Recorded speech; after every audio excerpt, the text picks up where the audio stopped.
السلام علیکم ورحمۃ اللہ وبرکاتہ۔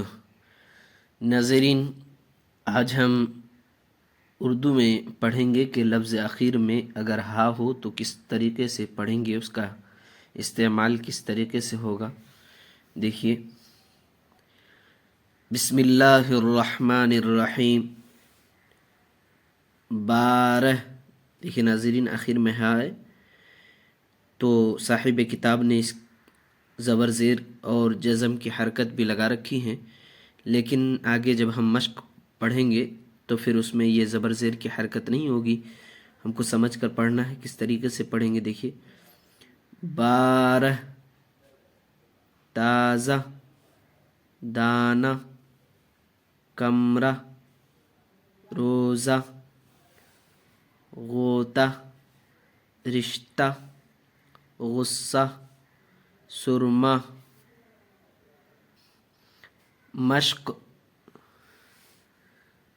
کمرہ میں کون ہے، وہ رشتہ ٹھیک ہے، خالد نے موزہ پہنا، خالد نے موزہ پہنا، ہر بات پر غصہ مت کرو، آج میں روزہ سے ہوں، آج میں روزہ سے ہوں۔ یہ نون گنہ ہے اس لیے ہوں پڑھیں گے اس کو۔ آنکھ میں سرما لگاؤ،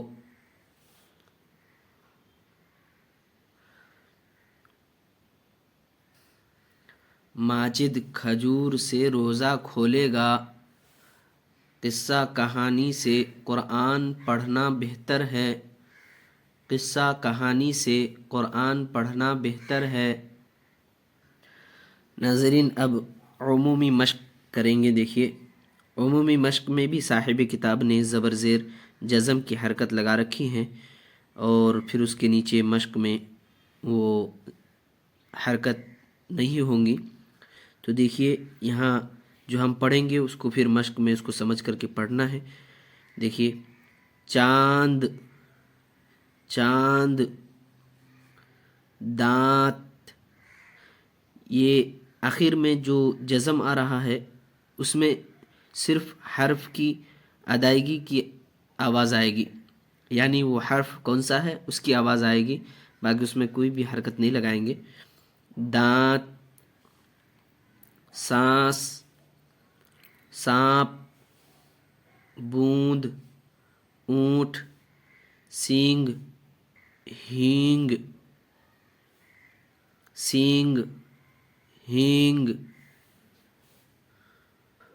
مشق، دانت صاف کرو، وہ ہرن کا سینگ ہے، مونگ کی دال پکاؤ، وہ سانپ ہے، خالد نے چاند دیکھا، اونٹ بیٹھا ہے،